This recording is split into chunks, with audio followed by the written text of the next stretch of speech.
भारत रत्न लता मंगेशकर, जिन्हें स्वर कोकिला और नाइटिंगेल ऑफ इंडिया कहा जाता है, भारतीय संगीत की वह अमूल्य धरोहर थी जिन्होंने अपनी मधुर आवाज से न केवल भारत बल्कि पूरी दुनिया के दिलों को छू लिया। उनका जीवन संगीत, समर्पण और सादगी की मिसाल है। 28 सितंबर 1929 को इंदौर में जन्मी लता जी का वास्तविक नाम हेमा मंगेशकर था। बाद में उनके पिता ने उनका नाम लता रखा, जो उनके एक नाटक भाव बंधन की एक पात्र लतिका से प्रेरित था।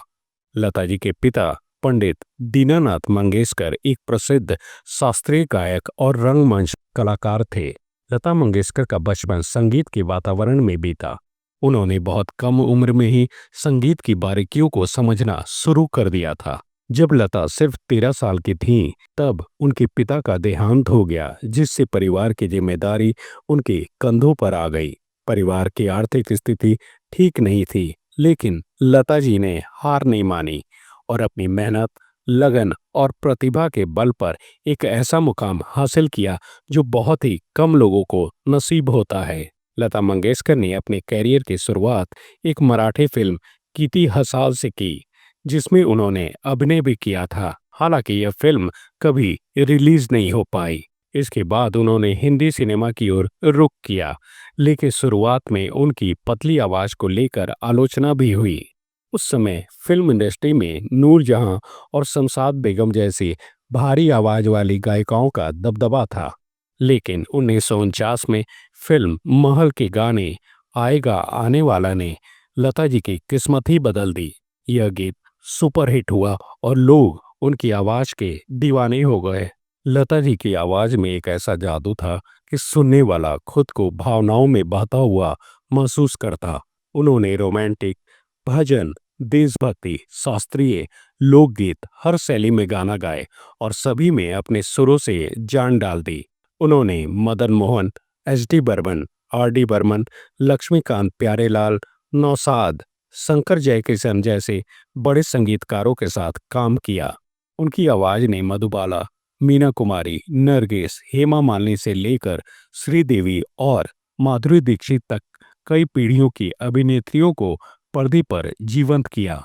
उन्होंने 36 से अधिक भारतीय और विदेशी भाषाओं में 30,000 से अधिक गाने गाए। हिंदी के अलावा मराठी, बंगाली, तमिल, तेलुगु, मलयालम, कन्नड़, गुजराती और उर्दू में भी उन्होंने बेहतरीन गाने गाए हैं। उनके गाए हुए अविस्मरणीय गीतों में लग जा गले, ऐ मेरे वतन के लोगों, तेरे बिना जिंदगी से कोई सिकवा तो नहीं, प्यार किया तो डरना क्या, दीदी तेरा देवर दीवाना और तेरे लिए हम है जिए शामिल हैं। देशभक्ति गीत ऐ मेरे वतन के लोगों, जिसे उन्होंने 1963 में भारत चीन युद्ध के बाद गाया था, वो आज भी हर भारतीय के दिल को छूता है। इस गीत को सुनकर तत्कालीन प्रधानमंत्री जवाहरलाल नेहरू की आंखों में आंसू आ गए थे। लता जी ने इस गीत को राष्ट्र को समर्पित किया और इसके लिए कोई पारिश्रमिक नहीं लिया। लता मंगेशकर को उनके उत्कृष्ट योगदान के लिए कई प्रतिष्ठित पुरस्कारों से नवाजा गया।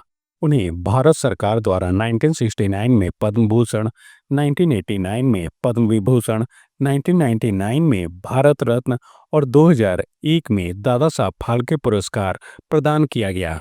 इसके अलावा उन्होंने कई राष्ट्रीय फिल्म पुरस्कार और फिल्म फेयर पुरस्कार भी अपने नाम किए।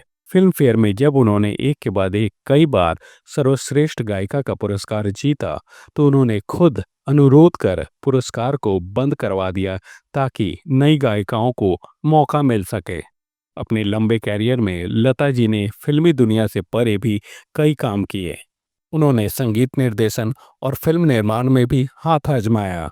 उन्होंने 1953 में मधुर स्वर नामक संगीत कंपनी की स्थापना की। लता मंगेशकर का जीवन हमेशा से सादगी और अनुशासन का उदाहरण रहा।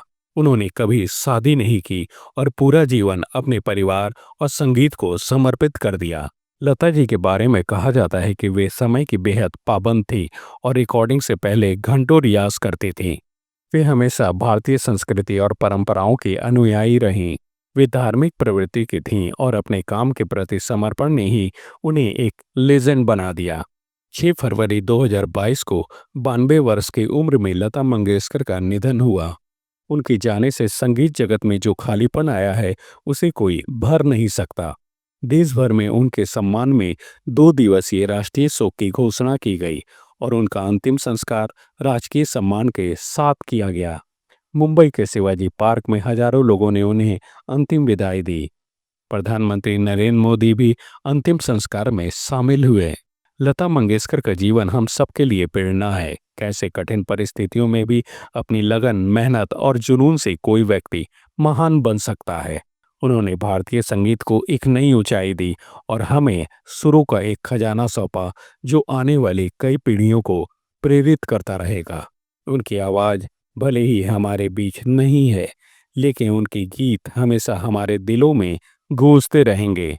लता मंगेशकर केवल एक गायिका नहीं, बल्कि भारतीय आत्मा की आवाज़ थीं, हैं और हमेशा रहेंगी।